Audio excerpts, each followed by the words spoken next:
आप सभी का बहुत बहुत स्वागत। आज के इस इस्कॉन उज्जैन रविवार के कार्यक्रम में हम लोग प्रति रविवार श्रीमद् भगवद गीता से चर्चा करते हैं और लगभग 3.5 साल पहले ये गीता का पाठ शुरू किया था। बहुत बार हो चुका है, नया जब शुरू किया था तो 3.5 साल बाद 6 अध्याय कंप्लीट हुए हैं क्योंकि हर रविवार ही केवल क्लास होती है।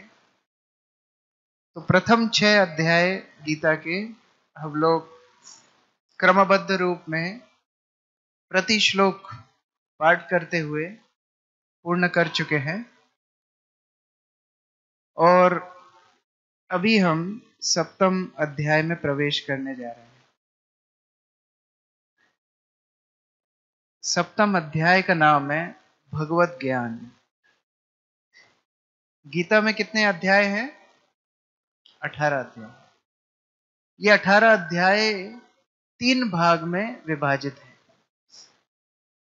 प्रथम 6 अध्याय कर्म योग,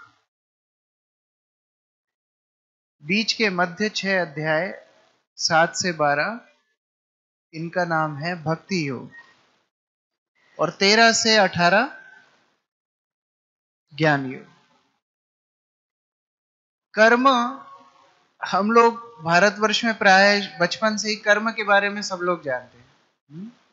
बाहर भी विदेशों में आप भारतीय संस्कृति के बारे में जब बात करेंगे तो विदेशी लोग कुछ जाने ना जाने ये जरूर जानते हैं कि भारतीय लोग कर्म में बड़ा विश्वास करते हैं, है ना। आप सत्कर्म करेंगे आपको अच्छा फल मिलेगा, बुरे कर्म करेंगे बुरा कर्म मिलेगा। कर्म के ऊपर होता है कर्म कांड। प्राय अधिकांश लोग ये सोचते हैं गीता में क्या लिखा है, क्या लिखा है कर्म ही पूजा है। गलत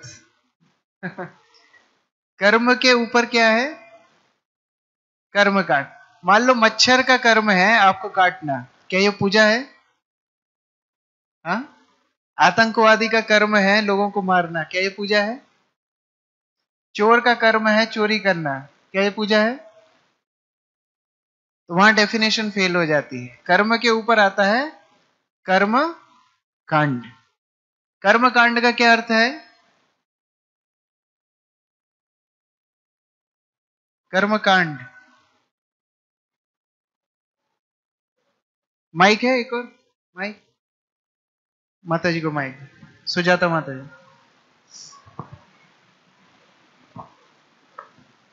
वेदों में जो वर्णित दिए गए हैं मेथड्स, उनको फॉलो करना मतलब कर्मकांड, यज्ञ, तपस्या वगैरह। कर्मकांड माता जी बता रही हैं वेदों में वर्णित जो कर्म बताए गए हैं, यज्ञ, तप, दान, शौच, ये सारी चीजें क्या होती हैं? कर्मकांड। फिर भक्ति और कर्मकांड में क्या अंतर है? चलो भक्ति छोड़ दो। कर्मकांड के ऊपर एक और चीज है कर्म योग। कर्म योग और कर्मकांड में क्या अंतर है? माइक किधर? हाँ। कर्म योग में हर चीज को ईश्वर से जोड़ दिया जाता है। हम जो कुछ भी कर रहे हैं उसका मूलभूत आधार ईश्वर है। तो हम जो भी कर रहे हैं वो निमित्त है ईश्वर के लिए, मतलब हमारे केंद्र में ईश्वर है। प्रभु जी बोल रहे हैं कर्म योग और कर्म कांड में ये अंतर है। कर्म योग में हर चीज ईश्वर से जोड़ दी जाती है। योग का अर्थ होता है जोड़ना। कर्म को जब ईश्वर से जोड़ दिया जाए वो होता है कर्म योग। बहुत अच्छा। सरल उदाहरण 3 चीजें हैं, कर्म, कर्म कांड और कर्म योग। तीनों में अंतर सरल चीज। मान लीजिए ये पानी मैं भर के लाया मेरे लिए, ये हो गया कर्म। क्या हो गया? कर्म। मैं पानी भर के लाया भगवान के लिए, ये क्या हो गया? कर्म कांड पे कितने वोट हैं? हाथ उठाओ। कर्म कांड। कर्म योग पे कितने वोट हैं? सब गलत। ये कर्म कांड है। आपको कैसे पता भगवान को पानी चाहिए कि दूध चाहिए? आप अपनी इच्छा से पानी लेकर के आए, भगवान को अर्पित किया, अच्छा है, अंधा मामा से काढ़ा मामा अच्छा है, तो अच्छी बात है, लेकिन वो क्या है? कर्मकांड। जब हम अपने इच्छा से भगवान को अर्पित करते हैं वो होता है कर्मकांड। हमारे घर में पुत्र नहीं है, हमने यज्ञ किया भगवान के लिए, ये किसकी इच्छा के लिए हुआ? हमारी इच्छा के लिए। भले ही हम बोल रहे हैं नारायण अधिगच्छति, भगवान के लिए जाए, लेकिन इच्छा किसकी थी? हमारी थी। ये क्या हो गया? कर्मकांड। हम लक्ष्मी पूजा करते हैं किसके लिए? हमारे लिए। सारी जितने भी कर्मकांडी त्योहार हैं, कर्मकांडी पूजाएं हैं, रीति रिवाज हैं, वो सारे किसके लिए होते हैं? हमारे लिए। तो भगवान के लिए होते हैं, लेकिन इच्छा किसकी होती है? हमारी। जैसे आज ठाकुर जी को हम मक्खन भोग लगाएंगे, क्यों लगाएंगे? क्योंकि हमारी इच्छा है खाने की, है ना? एकादशी के दिन कौन कौन 56 भोग लगाता है भगवान को? एकादशी के दिन कौन कौन लगाता है घर में? बहुत अच्छे माता जी 56 भोग लगाती है घर में, वेरी गुड। एक मंदिर में लगता है और शायद मंदिर माता जी क्या लगता है, क्योंकि उस दिन हमको अन्न नहीं खाना है, तो हम अन्न क्यों बनाएंगे? आप अन्न तो नहीं खाते एकादशी के दिन? नहीं। तो हमें यदि अन्न नहीं खाना है तो हम भगवान को क्यों भोग लगाएंगे? हम तो वही भोग लगाएंगे ना जो हमको खाना है। ये हो गया कर्मकांड। कर्मयोग क्या है?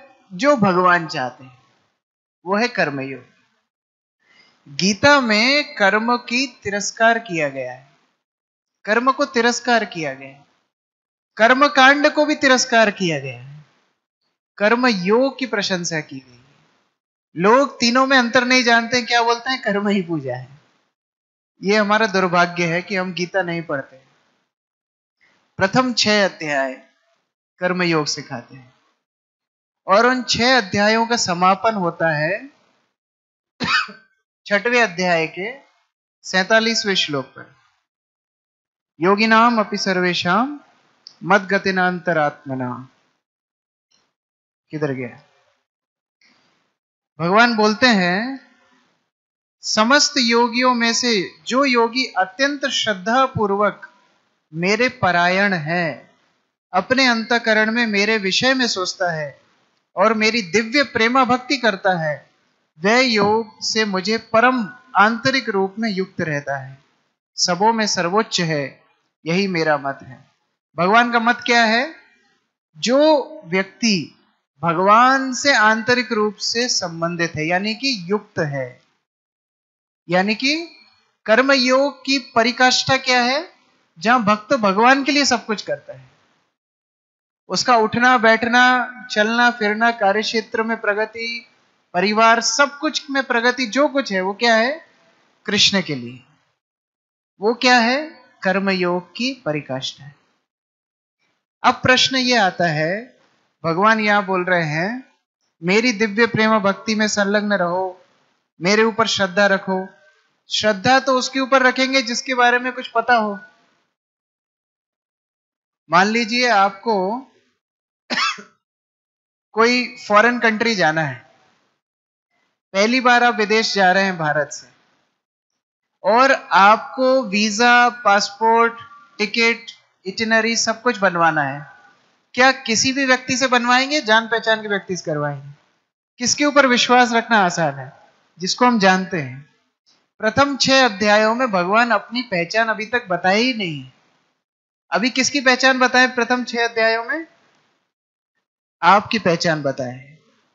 आप कौन है, आपका कार्य क्या है, आपकी मन स्थिति क्या है, इंद्रियों की स्थिति क्या है, ये सारी चीजें किसमें बताइए? प्रथम 6 अध्यायों में। अब आगे के 6 अध्यायों में भगवान खुद के बारे में बताएंगे, मैं कौन हूं, तब हम उनके ऊपर श्रद्धा रख पाएंगे। ये अगले 6 अध्याय भगवत गीता के प्राण हैं। जिस प्रकार एक महत्वपूर्ण जब आभूषण बनता है, गले का हार बनता है, तो उस गले के हार में जो सबसे कीमती पेंडल होता है वो कहां लगता है? माता लोगों को पता है कहां लगता है? पीछे। कहां लगता है? बीच में। उसी प्रकार ये गीता के श्लोकों के हार में ये मध्य 6 अध्याय उस प्रकार भक्ति के उस परिकाष्ठा को बताते हैं जहां कृष्ण के बारे में हम वास्तविक रूप से जान पाते, व्यक्तिगत रूप से कृष्ण कौन है, उनकी पहचान क्या है, ईश्वर कौन है। कई बार ये तो उदाहरण आचार्य लोग देते हैं आहार का, और अच्छा समझ में आता है बर्गर। बर्गर खाया है आप लोगों ने? बर्गर में दोनों साइड क्या होती है? ब्रेड, और बीच में क्या होता है? माल बीच में होता है। तो उसी प्रकार ये गीता का मुख्य माल कहाँ है? ये प्रथम 6, ये मध्य के 6 अध्याय भक्ति योग। तो ये भक्ति योग का ये 7वां अध्याय भक्तों को बड़ा प्रिय है। इसका नाम है भगवत ज्ञान। इसके प्रथम श्लोक पे हम चर्चा करेंगे। आप लोग मेरे पीछे दोहराइए। श्री भगवान वाच मय्यासक्त मना पार्थ योगम युञ्जम मदाश्रया असंशयं समग्रं मां यथा ज्ञास्यसि तच्छृणु।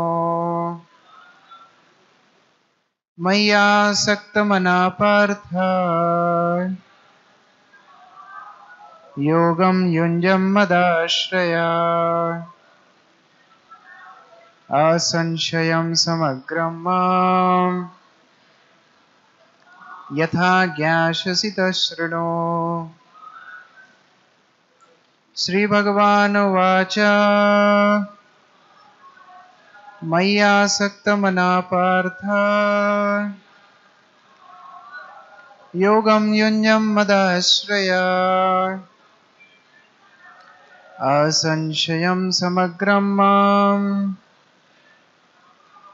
यथा ज्ञास्यसि तच्छृणु। श्री भगवान ने कहा, हे प्रथापुत्र, अब सुनो कि तुम किस तरह मेरी भावना से पूर्ण होकर और मन को मुझ में आसक्त करके योग अभ्यास करते हुए मुझे पूर्णतया संशय रहित जान सकते हो। मुझे कैसे जान सकते हो? सुनकर। अब सुनो, मैं बताने वाला हूं कि मेरा स्वभाव क्या है। कोई एक भक्त तात्पर्य पढ़ सकते हैं? हरे कृष्ण। तात्पर्य जगत गुरु शिल प्रभुपाद जी के द्वारा भगवत गीता के इस 7वें अध्याय में कृष्ण भावनामृत की प्रकृति का विशद वर्णन हुआ है। कृष्ण समस्त ऐश्वर्यों से पूर्ण हैं और वे इन्हें किस प्रकार प्रकट करते हैं, इसका वर्णन इसमें हुआ है। इसके अतिरिक्त इस अध्याय में इसका भी वर्णन है कि 4 प्रकार के भाग्यशाली व्यक्ति कृष्ण के प्रति आसक्त होते हैं और 4 प्रकार के भाग्यहीन व्यक्ति कृष्ण की शरण में कभी नहीं आते। प्रथम 6 अध्यायों में जीवात्मा को अभातक आत्मा के रूप में वर्णित किया गया है, जो विभिन्न प्रकार के योगों द्वारा आत्म साक्षात्कार को प्राप्त हो सकता है। 6ठे अध्याय के अंत में यह स्पष्ट कहा गया है कि मन को कृष्ण पर एकाग्र करना, या दूसरे शब्दों में कृष्ण भावना अमृत ही सर्वोच्च योग है। मन को कृष्ण पर एकाग्र करने से ही मनुष्य परम सत्य को पूर्णतया जान सकता है, अन्यथा नहीं। निर्विशेष ब्रह्म ज्योति या अंतर्यामी परमात्मा की अनुभूति परम सत्य का पूर्ण ज्ञान नहीं है, क्योंकि यह आंशिक होती है। कृष्ण ही पूर्ण तथा वैज्ञानिक ज्ञान है और कृष्ण भावना अमृत में ही मनुष्य को सारी अनुभूति होती है। पूर्ण कृष्ण भावना अमृत में मनुष्य जान पाता है कि कृष्ण ही निसंदेह परम ज्ञान है। विभिन्न प्रकार के योग तो कृष्ण भावना अमृत के मार्ग के सोपान सदृश्य है। जो व्यक्ति कृष्ण भावना अमृत ग्रहण करता है वह स्वतः ब्रह्म ज्योति तथा परमात्मा के विषय में पूरी तरह जान लेता है। कृष्ण भावना अमृत योग का अभ्यास करके मनुष्य सभी वस्तुओं को यथा परम सत्य, जीवात्माएं, प्रकृति तथा सात सामग्री समेत उनके प्राकट्य को पूरी तरह जान सकता है। अतः मनुष्य को चाहिए कि 6ठे अध्याय के अंतिम श्लोक के अनुसार योग का अभ्यास करे। परमेश्वर कृष्ण पर ध्यान की एकाग्रता को नवधा भक्ति के द्वारा संभव बनाया जा सकता है, जिसमें श्रवणम अग्रणी है एवं सबसे महत्वपूर्ण है। अतः भगवान अर्जुन से कहते हैं, तक्षणु अर्थात मुझसे सुनो। कृष्ण से बढ़कर कोई प्रमाण नहीं है, अतः उनसे सुनने का जिसे सौभाग्य प्राप्त होता है वह पूर्णतया कृष्ण भावना भावित हो जाता है। अतः मनुष्य को या तो साक्षात कृष्ण से या कृष्ण के शुद्ध भक्त से सीखना चाहिए, ना कि अपनी शिक्षा का अभिमान करने वाले अभक्त से। परम सत्य श्री भगवान कृष्ण को जानने की विधि का वर्णन श्रीमद् भागवतम के प्रथम स्कंद के द्वितीय अध्याय में इस प्रकार हुआ है। श्रवणंता स्वकथा कृष्ण पुण्य श्रवण कीर्तनम कृष्ण पुण्य श्रवण कीर्तन हृदयन्तस्ते भद्राणि विदनोति सृहस्सताम् नष्टप्रायेषु अभद्रेषु नित्यं भागवत सेवया भगवति उत्तम श्लोके भक्तिर्भवति नैष्टिकी तदा रजस्तमो भाव कामलोभतयश्च चेदयेतार्णविद्धं स्थितं सत्त्वे प्रसीदति एवं प्रसन्न मनसो भगवद्भक्ति योगता भगवत्तत्त्वविज्ञानं मुक्तसङ्गस्य जायते विद्यते हृदयग्रन्थिश्छिद्यन्ते सर्वसंशया क्षीयन्ते चास्य कर्माणि दृष्ट एवात्मनीश्वरे। वैदिक साहित्य से श्री कृष्ण के विषय में सुनना या भगवत गीता से साक्षात उन्हीं से सुनना अपने आप में पुण्य कर्म है, और जो प्रत्येक हृदय में वास करने वाले भगवान कृष्ण के विषय में सुनता है उसके लिए वे शुभेच्छु मित्र की भांति कार्य करते हैं, और जो भक्त निरंतर उनका श्रवण करता है वे शुद्ध कर देते हैं। इस प्रकार भक्त अपने सुप्त दिव्य अवस्था को फिर से प्राप्त पा लेता है। जो जो वह भागवत तथा भक्तों से कृष्ण के विषय में अधिकाधिक सुनता है, त्यों त्यों वह भगवत भक्ति में स्थिर हो जाता है। भक्ति के विकसित होने पर वह रजो तथा तमो गुण से मुक्त हो जाता है, और इस प्रकार भौतिक काम तथा लोभ कम हो जाते हैं। जब ये कल्मश दूर हो जाते हैं तो भक्त सतोगुण में स्थित हो जाता है, भक्ति के द्वारा स्फूर्ति प्राप्त करता है और भगवत तत्व को पूरी तरह जान लेता है। भक्ति योग भौतिक मोह की कठिन ग्रंथि को भेदता है और भक्त को असंचयम समग्रम अर्थात परम सत्य श्री भगवान को समझने की अवस्था को प्राप्त कराता है।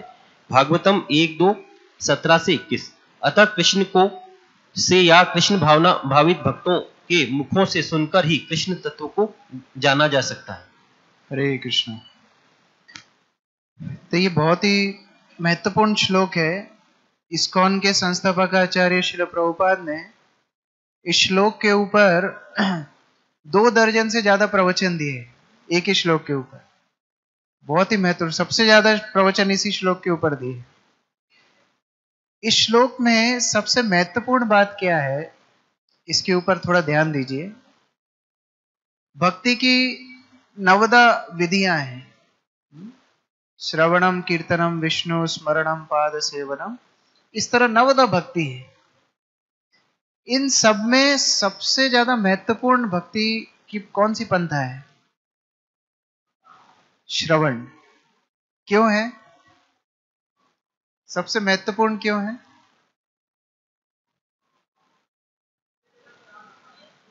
सुनना सबसे आसान है। क्या बोले? सुनने से हम ईश्वर से अपने संबंध को जान सकते हैं। सुनना सबसे सहज भी है, और एक ही चीज है जो सोते हुए को जगा सकती है, वह ध्वनि। जो श्रवण नहीं करेगा वो कीर्तन किस चीज का करेगा? इसलिए आपने सुना होगा, जो गूंगा है वो जरूरी नहीं है बहरा हो, लेकिन जो बहरा है वो 100% गूंगा होगा ही होगा। क्यों ऐसा?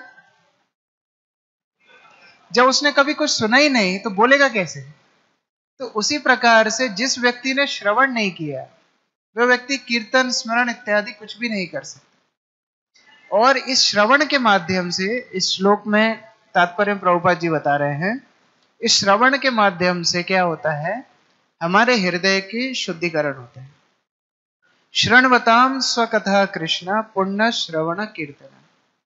जो कृष्ण कथा का श्रवण करते हैं, जिनके हृदय में कृष्ण कथा प्रवेश करती है, क्या होता है? हृदय अंतस्थ ही अभद्राणी, हृदय के अंतःकरण में जो स्थित अभद्र वस्तुएं हैं उनका विदुनोति, उनका शुद्धिकरण हो जाता है। कोई बोल सकता है हमारे हृदय में तो कोई कल्मश है ही नहीं। कोई है ऐसा जिसके हृदय में कोई कल्मश नहीं हो? जो व्यक्ति निष्पाप होता है वो ब्रह्मा बनता है। जिस व्यक्ति ने कोई भी पाप नहीं किया वो कौन होता है? ब्रह्मा।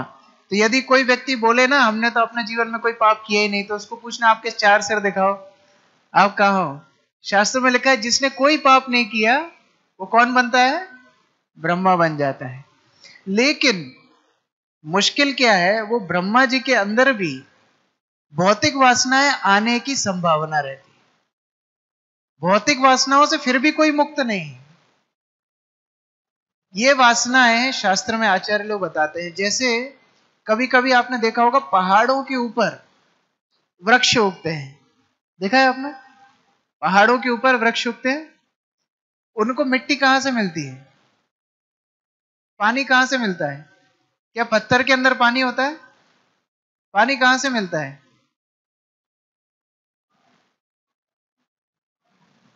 बारिश से। तो बाकी 8 महीने हाँ जड़ों से तो मिलता है। जड़ों को ही पानी कहां से? वो तो चट्टान के ऊपर है ना, तो चट्टान में तो पानी नहीं है, तो जड़ को पानी कैसे मिलता है? इतना टेक्निकल क्वेश्चन तो नहीं है। विनीत प्रभु कुछ बोलो। हाँ, पानी बहता नीचे से, जड़ खींचती है ना प्रभु। पानी नहीं है पानी, फिर भी नीचे से पानी एकत्रित होता है ना। जड़ किसी प्रकार से रास्ता ढूंढ के पानी तक पहुंच जाती है। ये होती वासना। कोई कितना भी बोले हम वासना से दूर हैं दूर हैं दूर हैं, वो अपना रास्ता ढूंढ के भौतिक वस्तुओं के पीछे पहुंच ही जाती है। हम सब अपने जीवन में ये टेस्ट कर सकते हैं। हम लोग जब पूना में थे, हमारे वहां के प्रेसिडेंट थे राधेश्याम प्रभु। वो बताते थे character is what you do when you are alone. जब आप एकांत में रहते हो, अकेले रहते हो, उस समय आपके अंदर क्या भावना आती है, ये आपके हृदय की स्थिति है। उस समय पे आप क्या करते हैं, ये आपके हृदय की स्थिति है।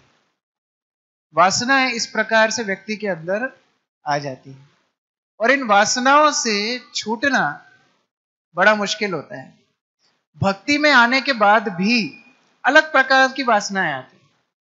बाहर से कोटिंग उनकी होती है क्या, भक्तिमय दिखती है, लेकिन होती है भौतिक वासनाएं। जैसे एक बार एक गली में कुछ बच्चे क्रिकेट खेलने के लिए गए। अब उनको जस्ट थोड़ी जगह चाहिए थी, क्रिकेट खेलना उनका शौक था। वहां कुछ बच्चे क्रिकेट खेलने लगे। जब क्रिकेट खेलने लगे तो 2-4 लोग ऊपर से खड़े होकर तारीफ करने लगे, अरे वाह कितना अच्छा शॉट लगाते हो। अब ऐसे कोई तारीफ, 2-3 आदमी तारीफ कर दे तो आदमी अपने आप को वैसे ही कपिल देव समझने लगता है। स्पेशली क्रिकेट खेल ही ऐसा है, भारत में बहुत लोकप्रिय है। अब वो लोग बड़े खुश हो गए। थोड़े टाइम बाद वहां के लोगों ने बोला कि अरे तुम्हारे पास अच्छा बैट नहीं है तो ये थोड़ा पैसे ले लो, बैट ले आओ। किसी ने आकर के गेंद के लिए पैसे दे दिए, किसी ने उनका टूर्नामेंट अरेंज करवा दिया। पहले किसके लिए खेल रहे थे? शौक के लिए।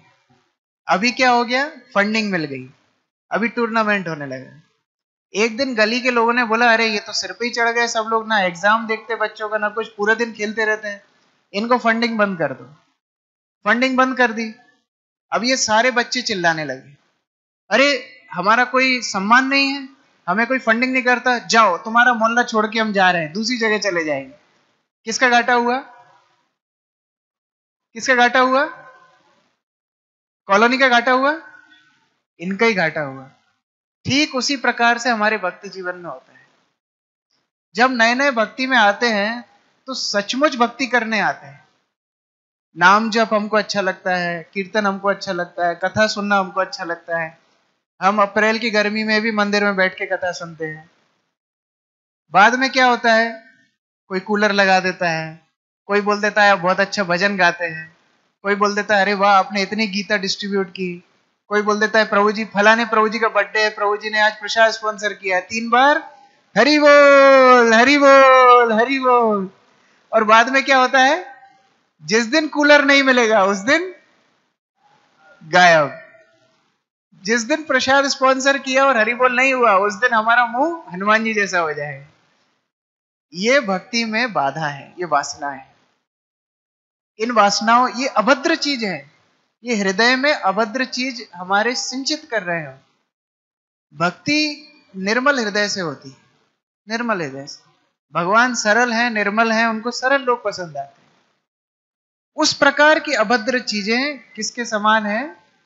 हमारी वासनाओं के समान है। इन वासनाओं से हमें मुक्त होना है तो क्या करना पड़ेगा? कृष्ण कथा सुननी पड़ेगी। यहां बताया है अगला श्लोक, नष्ट प्रायेषु अभद्रेषु नित्यं भागवत सेवया भगवती उत्तम श्लोके भक्तिर्भवति नैष्ठिकी। नष्ट प्रायेषु अभद्रेषु, लगभग सारे अभद्र वस्तुएं विनष्ट हो जाती हैं। किससे? नित्यम भागवत सेवया, नित्य रूप से भागवत श्रवण करने से। किसी भक्त का भक्ति के किसी भी पंथा में यदि मन ना लगे, कम से कम कृष्ण कथा सुनना चाहिए। 5-10 मिनट हो, 15 मिनट हो, कम से कम कृष्ण कथा सुनना चाहिए। धीरे धीरे उसको दोबारा से जप करने की प्रेरणा मिलेगी, दोबारा से उसको भक्ति करने की प्रेरणा मिलेगी। भगवत कथा सुनना चाहिए। बड़े बड़े ऋषि मुनि भी इन वासनाओं से मुक्त नहीं हो पाए। आप सबने नारियल इस्तेमाल किया है ना? नारियल, नारियल किसने बनाया था? भगवान ने बनाया नारियल? किसने बनाया नारियल? नारियल का नोबेल पुरस्कार किसको मिला? विश्वामित्र मुनि को। विश्वामित्र मुनि इतने बड़े ऋषि थे, राज ऋषि थे, राजा थे, साधुत्व था, ऋषि बन गए, तपस्या के बल से बड़ी बड़ी सिद्धियां प्राप्त की। और दक्ष ब्रो,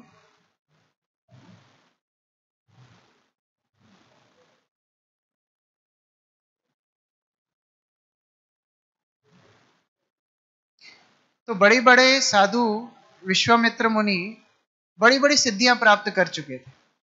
अब ये विश्वामित्र मुनि एक दिन बोलते हैं, भगवान ने तो केवल 2 आंखों वाली लोग बनाए, हम 3 आंखों वाले लोग बनाएंगे। और उस इच्छा से उन्होंने नारियल की सृष्टि की।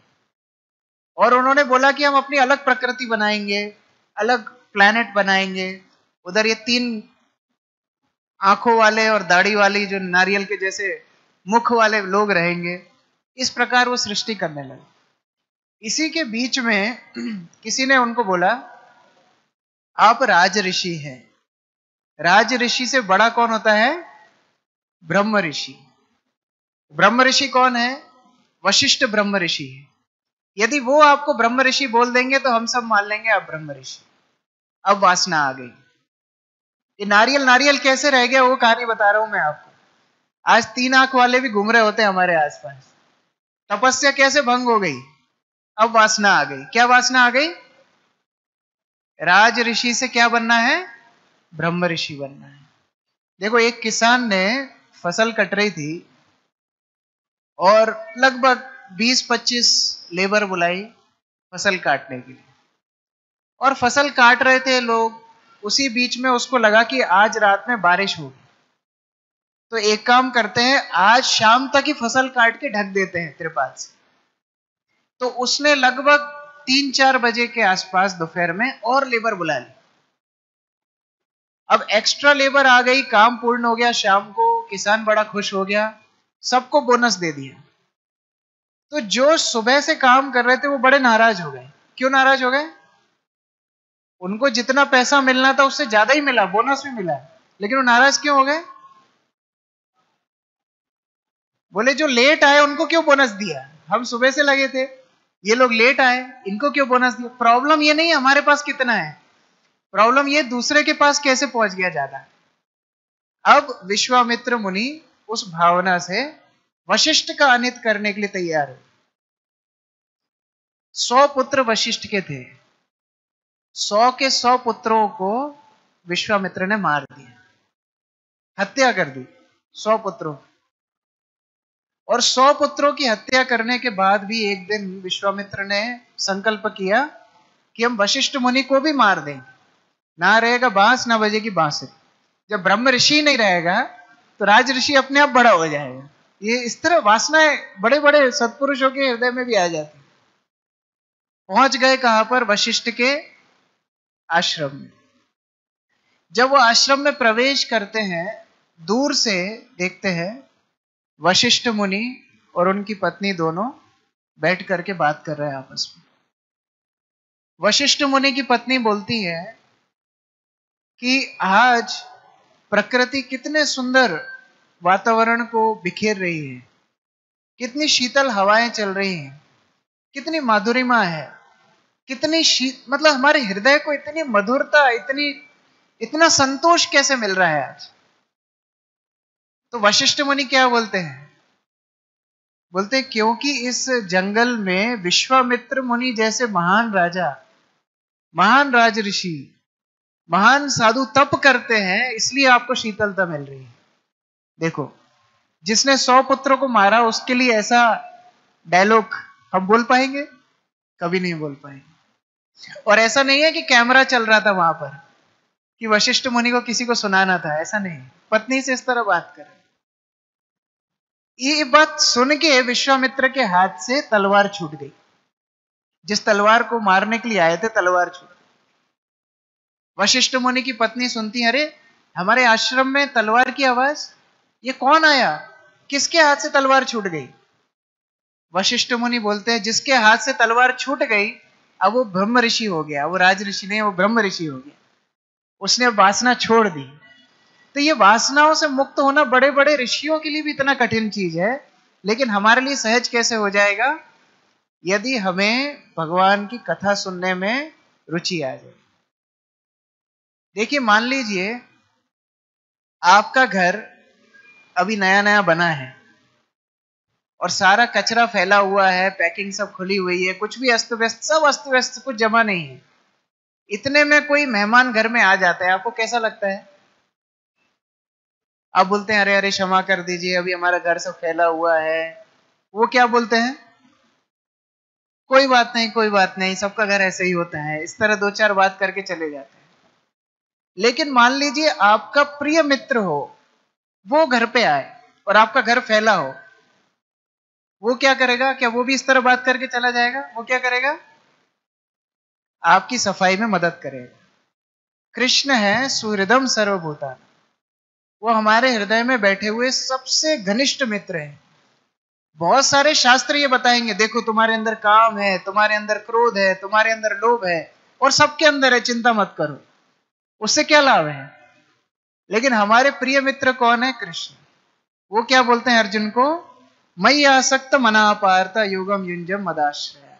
मेरा आश्रय लो अर्जुन, मेरी बात सुनो। मैं क्या करूंगा? तुम्हारे हृदय में जाकर के तुम्हारे हृदय को साफ कर दूंगा। ये कृष्ण की कृपा होती है, कृष्ण कथा की कृपा है। जो केवल कान खोल के सुनता है उसके हृदय में कृष्ण प्रवेश कर जाते हैं और प्रवेश करके हृदय को साफ करते हैं। वॉशिंग मशीन किस किस के घर पे है? वॉशिंग मशीन बस, बाकी लोग के घर पे वॉशिंग मशीन नहीं। एक और बार हाथ खड़ा करना। वॉशिंग मशीन किस किस के घर पे है? सबके घर पे है। वॉशिंग मशीन कैसे काम करती है? आप कपड़े डालते हैं, डिटर्जेंट डालते हैं, स्विच ऑन कर देते हैं, पानी भर जाता है, कपड़े धुल जाते हैं। कपड़े धुलने के बाद क्या होता है? हाँ, कपड़े सूखते हैं। ड्रायर भी है आपकी मशीन में। कपड़े धुलने के बाद एक चीज मशीन से बाहर निकलती है, पानी, गंगी, गंदा पानी बाहर निकलता है।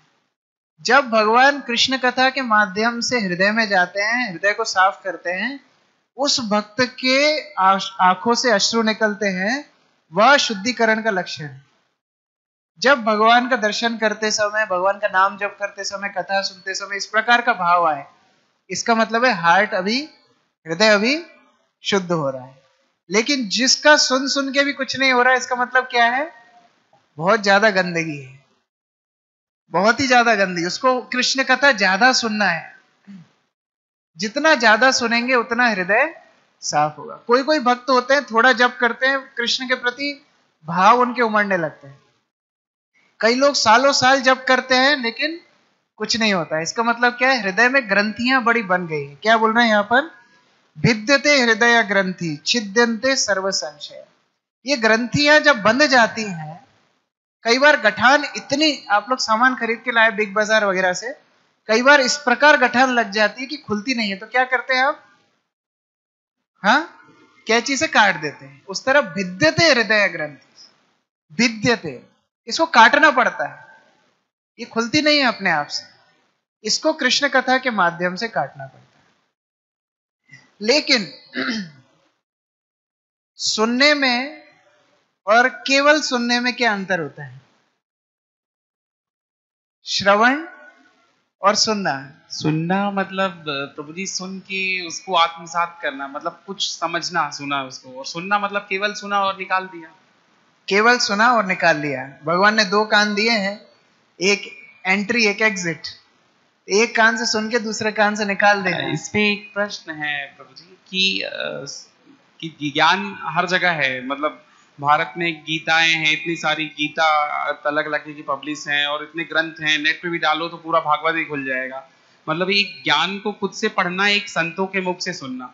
तो जब संतों के मुख से सुनते हैं उसका क्या प्रभाव है? मतलब संतों के मुख से सुनने में ज्यादा अच्छे से समझ में आता है या ज्यादा अच्छे से समझ ग्रहण कर पाते हैं? अंतर ये है कि शास्त्र पढ़ के आप क्या मतलब निकालेंगे इसका कोई गारंटी नहीं है ना?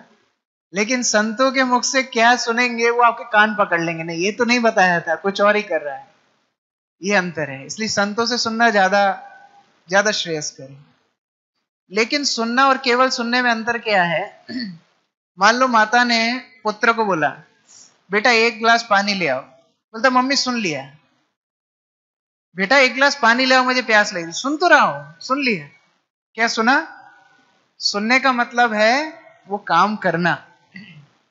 गीता पूरा 700 श्लोक लोगों को याद रहते हैं। हम इस्कॉन में तो डेली पाठ करते हैं, हमको इतने श्लोक याद नहीं होते। बाहर के लोगों को पूरा गीता याद होता है।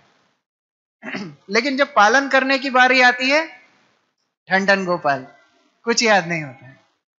तो उस प्रकार से करना सुनने का लक्षण है। अगर आप सुन के कोई चीज कर नहीं रहे हैं, इसका मतलब आपने सुना ही नहीं। Success of hearing is application. आप कितना उसको अपने जीवन में अनुसरण कर रहे हैं, अप्लाई कर रहे हैं, ये बहुत जरूरी है। परीक्षित महाराज ने 7 दिन कथा सुनी और सुखदेव गोस्वामी कथा सुना के चले गए। ऐसा नहीं वहां बैठ गए, चलो अभी तक्षत आएगा, मूवी शुरू होगी, क्या होगा देखता हूं। नहीं, कथा सुना के चले गए। अब परीक्षित महाराज को उस कथा के बल पे उस समय चेतना को शुद्ध रखना है, कृष्ण का स्मरण करना है। ये परीक्षा है। हम लोग सुनने के बाद क्या कर रहे हैं ये जरूरी है। इसलिए भगवान बोल रहे हैं असंशयम समग्रम माम यथा ज्ञास्यसि तच्छृणु। सुनो, कान खोल के सुनो, लेकिन मयि आसक्त मना, अपने मन को मेरे से आसक्त भी करो। ऐसा नहीं है केवल जनरल नॉलेज लेके, जैसे हम अखबार पढ़ते हैं फिर रद्दी में, अखबार पढ़ते हैं फिर रद्दी में, इस तरह क्लास सुनते हैं, अगली क्लास में क्या है, आगे पाठ पीछे सपाट। ऐसा नहीं है। मन को आसक्त करके कथा सुनना चाहिए। और उस प्रकार जब कथा सुनेंगे तो वास्तविक उपलब्धि प्राप्त होगी। नहीं तो ये केवल एक रिचुअल बन जाएगा। आए, बैठे, कथा सुनी, थोड़ा कीर्तन में ताली बजाई, प्रसाद लिया, खत्म। रिचुअल नहीं बनना चाहिए। कल परसों एक भक्त कथा सुना रहे थे, बहुत सुंदर कथा। एक बार कृष्ण ने वृंदावन में बंसी बजाई। बंसी बजा करके सब गोपियों को बुला लिया। और कृष्ण का हमेशा का एक ही नाटक रहता था, बुलाने के बाद बोलते थे क्यों आ गए। बांसुरी बजा के बोलते क्यों आ गए, रात में इस तरह घर छोड़ करके यहां पर आई हो। सती नारी इस तरह करती हैं। सती नारी किस प्रकार करना चाहिए?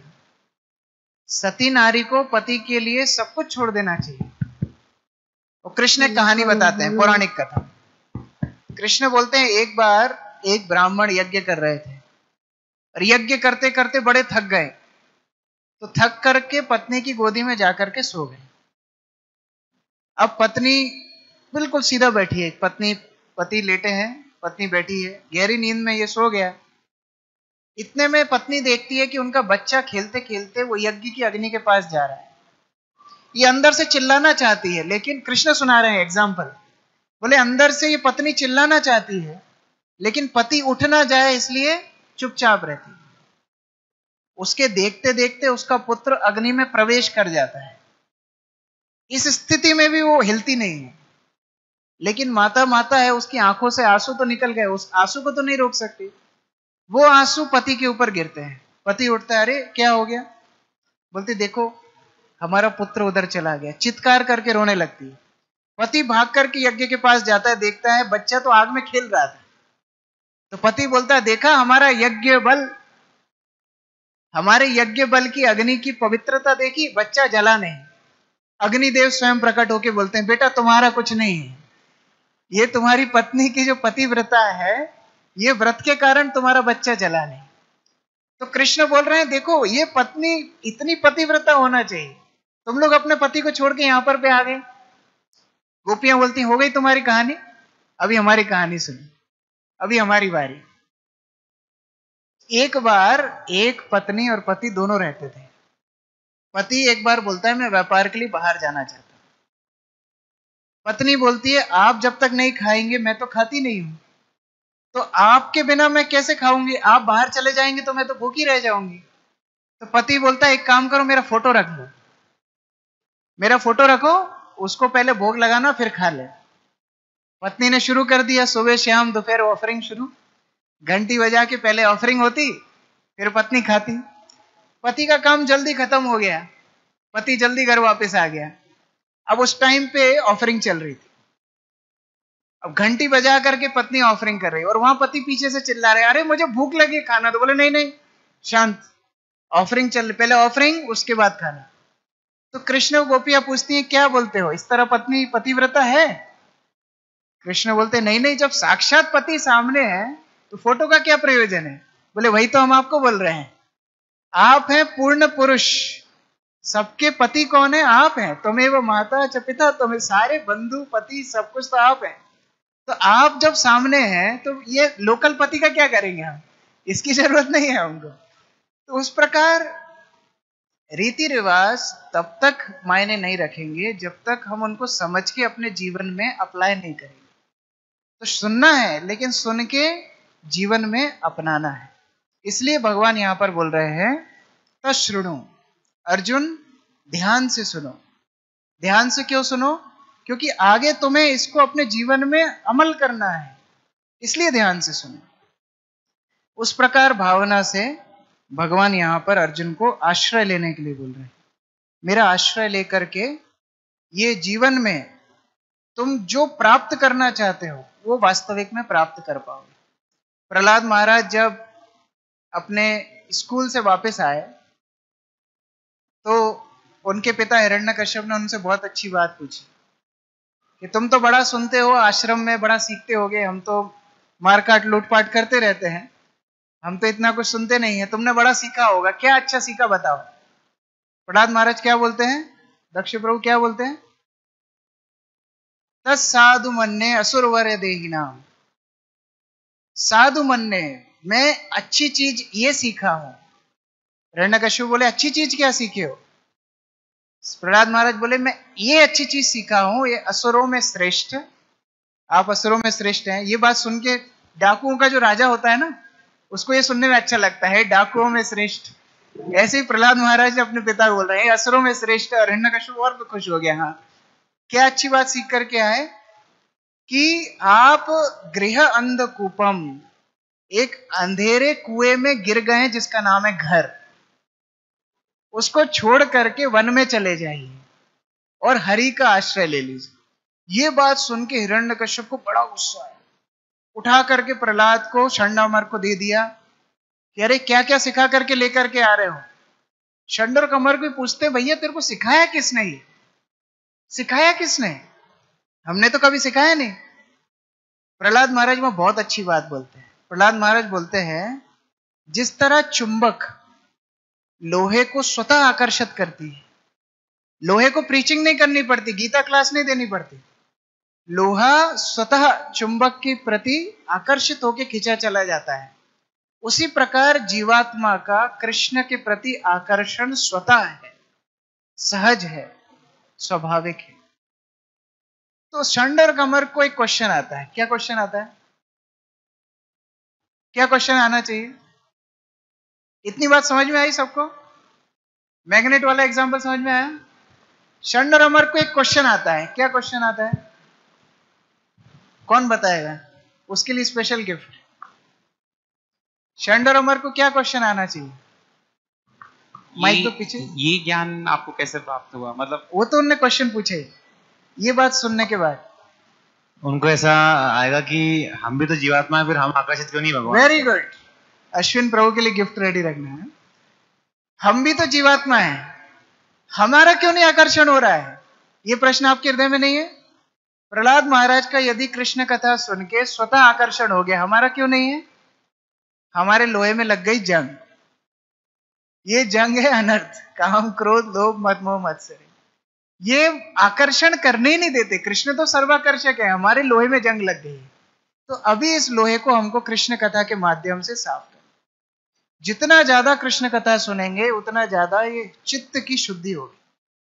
मान लीजिए 1 किलो भूसा है ना? अभी हमने गौशाला के लिए भूसा खरीदा है पूरे साल के लिए। आप देख सकते हैं वहां, वैसा लगेगा आपको भूसे का चट्टान किचन के सामने। 1 किलो भूसा है और 1 टन भूसा है। 1 किलो भूसे को जलाने के लिए कितनी आग लगेगी और 1 टन भूसे को जलाने के लिए कितनी आग लगेगी? कितना डिफरेंस होगा? बराबर। एक चिंगारी से 1 किलो जल जाएगा, एक चिंगारी से 1 टन जल जाएगा। लेकिन आप किसी भूसे पे माचिस लगाते जा रहे हो लेकिन जल ही नहीं रहा है। इसका अर्थ क्या है? वो भूसा गीला है। उसी प्रकार से हमारी चेतना अभी भौतिक कल्मशों से गीली हो गई। जब भूसा गीला होता है, उसको जलाना है तो क्या करना पड़ता है? उसको सुखाना पड़ता है। उसको बोलते हैं ताप। संस्कृत में उसको बोलते हैं तप। तपस्या का अर्थ क्या है? तपस्या का यह अर्थ नहीं है मौन व्रत रखो, एक पैर पे खड़े हो, नग्न हो जाओ, फलाहार करो। तपस्या वो नहीं। कलयुग में ये श्रवण और कीर्तन ही तपस्या है। यही करना तो कितना कठिन है। अभी लोग घड़ी देख रहे हैं, बहुत टाइम हो गया। यही तपस्या है। और जब करने के लिए बोलो तो वो तपस्या है। रोने निकल जाते हैं जब करने में क्यों? ये बड़ा कठिन है। अभी हमारा भूसा गीला हो गया। लेकिन यही तपस्या से जिस दिन हमारे कलमश साफ हो जाएंगे, एक पवित्र नाम भगवत धाम ले जाने के लिए काफी है। एक पवित्र नाम, एक चिंगारी काफी है। लेकिन अभी भूसा गीला है, उसको हमको तप करके सुखाना है।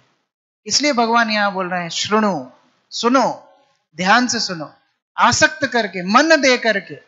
ये मन देना बहुत कठिन काम है। मन, गीता में भगवान बार बार बोलते हैं मन मना मद भक्तो मयि आसक्त मना पार्थ। मन देना सबसे कठिन काम है। कान देना आसान है, मन देना कठिन है। इसलिए भगवान सुनने के पहले भी क्या बोल दिए? श्रृणु लास्ट में बोला है श्लोक में। श्लोक गायब।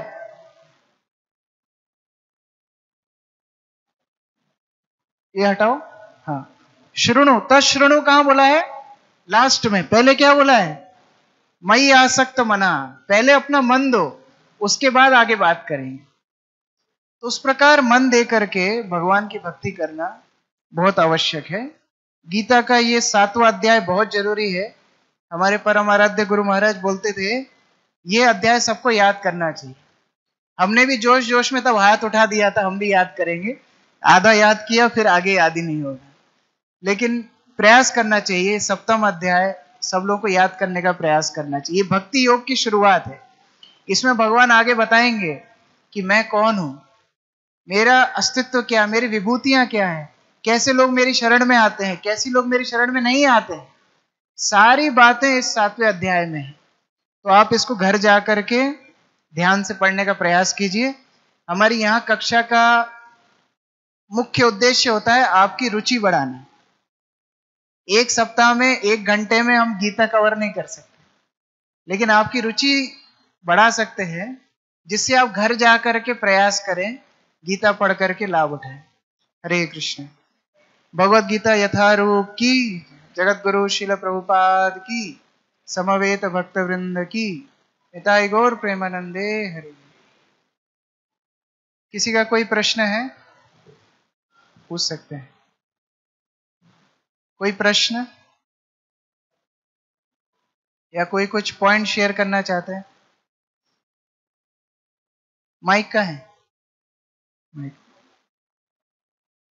एक एक पॉइंट निगम प्रभु को पहले दो, एक पॉइंट शेयर कीजिए। हरे कृष्णा। सबसे अच्छा पॉइंट यही लगा कि प्रभु सबसे पहले भगवान को मन देना, शुरुआत उसी से होती है। अगर मन भगवान को नहीं देंगे तो बाकी कुछ नहीं होना है। ये पॉइंट सबसे अच्छा लगा प्रभु की। Very good. विनीत प्रभु को माइक दीजिए पीछे।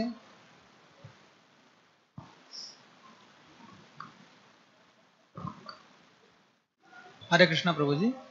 प्रभु जी, निश्चित रूप से जो ये पॉइंट अभी बताया है, जो ये पॉइंट अभी बताया है कि मन के मतलब अगर मन ही नहीं देंगे हम पहले तो सुनने का कोई फायदा नहीं हमारा। तो जब तक जहाँ हमारा मन लगता है वहीं से मतलब जो है हम कुछ प्राप्त कर सकते हैं। तो ये प्रभु जी बहुत अच्छा, मतलब इसका पूरा सार ही ये है। हरे कृष्णा प्रभु। ठाने प्रभु। हरे कृष्णा प्रभु जी। प्रभु जी, जो आपने बताया कि श्रवण करना और सुनना, उसमें अंतर ये है कि आप अप्लाई कितना कर रहे हैं, तो वो सबसे बेहतर लगा कि हमें सिर्फ सुनना नहीं है, उसे अप्लाई करना सबसे ज्यादा जरूरी है। ऐसा ना हो कि कीर्तन के बाद जब दरी घड़ी करें तो जो कुछ सीखा उसको भी घड़ी करके यहीं रख के चले जाएं, तो ऐसा ना हो, ले करके जाएं। Very good. जय प्रभु। हरे कृष्णा प्रभु जी। प्रभु जी, जैसा कि आपने बताया तपस्या करना बहुत जरूरी है। हमें भी ये लगता था कि तपस्या मतलब बहुत मुश्किल काम है, लेकिन ये सही तपस्या, असली तपस्या ये होती है, उसके बारे में पता लगा आज। उसके लिए लाइक श्रवण कीर्तन और यहाँ के आके कथा सुनना, कीर्तन करना सबके साथ, जप करना, तो वो हरे कृष्णा प्रभु जी। प्रभु जी, आपने भूसे का एग्जाम्पल दिया, जो भी गीला है उसको सुखाना है तो वो अभी मेन टास्क है, तो वो पॉइंट बहुत अच्छा लगा। अब जब भी भूसा देखें तो वही याद आना चाहिए। उस प्रकार। और कोई पाठक प्रभु, माइक देना पीछे।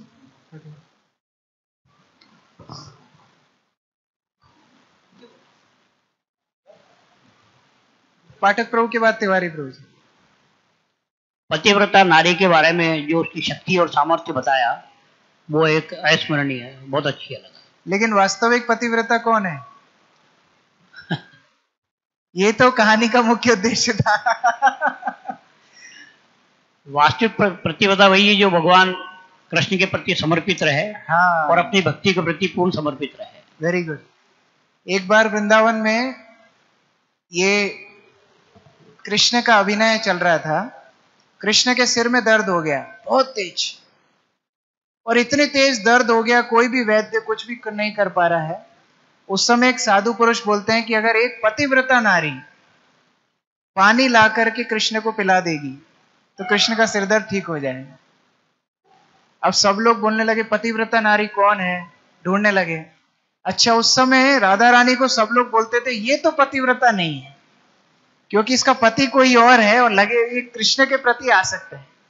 तो राधा रानी उनका बड़ा सम्मान हानि थी उस समय। सबने बड़ी बड़ी गागर ले लेके जाते हैं। उस टाइम हाँ एक और शर्त थी, छन्नी जो होती है ना, छन्नी आटा छन्ने वाली, उसमें लाना है पानी, और एक बूंद भी पानी गिरना नहीं चाहिए। पतिव्रता नारी ला सकती है। बड़ी बड़ी सती नारी गई, निकाल करके प्रयास की, पानी नहीं ठहरा। जो राधा रानी की ननद थी, सास थी, जटिला कुटिला, वो भी गई। वो तो सोचती थी हमसे बड़ी सती कोई है ही नहीं, उनके पानी भी नहीं रुका। बाद में कोई नहीं बचा, राधा रानी गई। राधा रानी जब पानी उठाई एक भी बूंद नीचे नहीं आए। उस दिन प्रमाण हो गया सबसे बड़ी सती नारी कौन है? राधा रानी। एक बार कोर्ट में प्रभुपाद जी के शिष्य लोग जब प्रचार कर रहे थे तो क्रिश्चियंस ने एक केस कर दिया इस्कॉन के ऊपर बोले ये लोग इमोरल गॉड को वर्शिप करते हैं, अनैतिकता वाले भगवान को। जिस भगवान की 16,108 पत्नियां हो, इतनी, और ये तो पत्नियां, और जो हजारों हजारों गोपियों को छोड़ के आया हो, तो ये इमोरल गॉड है, ये अच्छा भगवान नहीं है।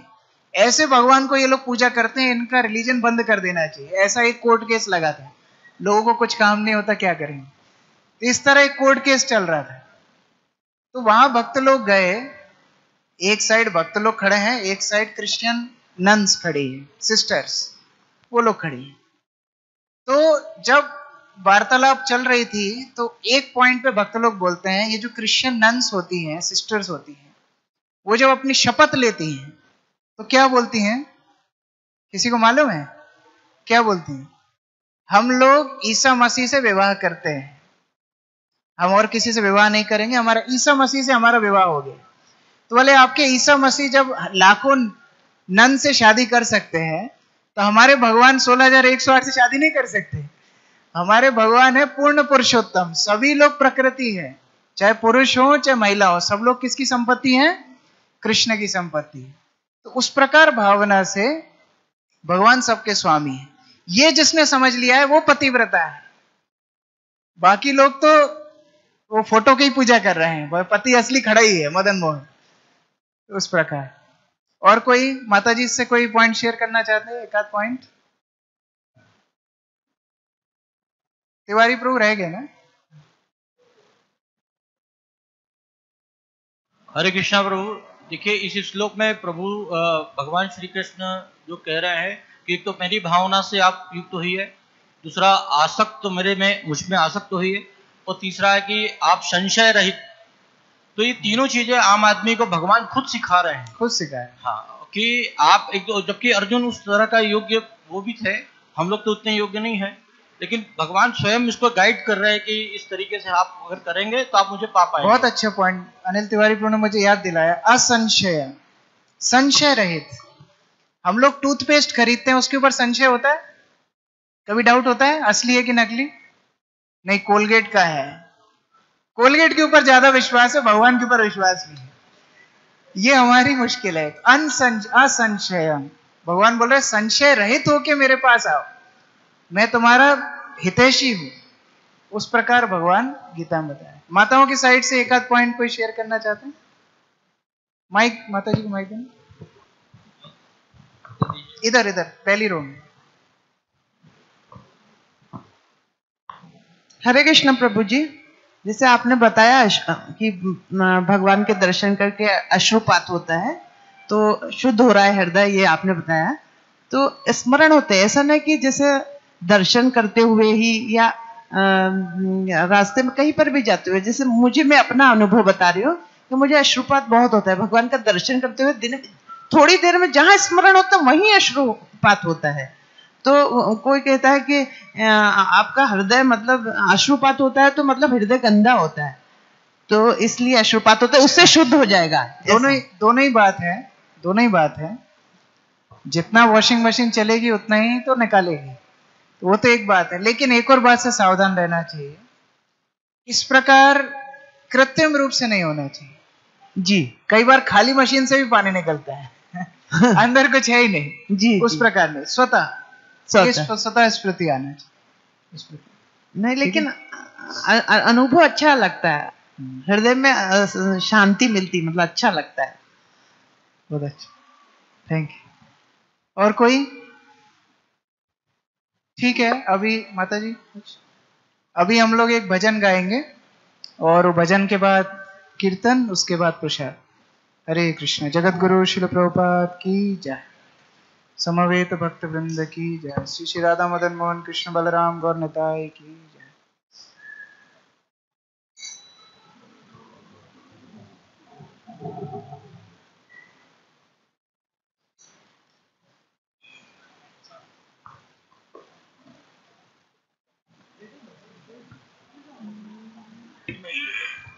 हरे कृष्णा।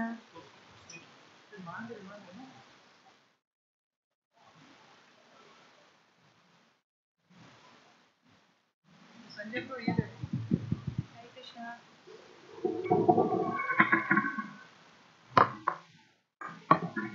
हरे कृष्णा।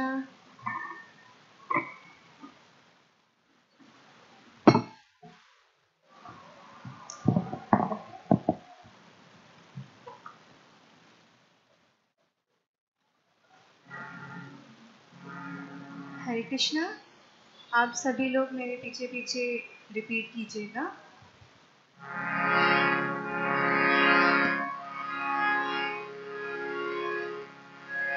मैं ही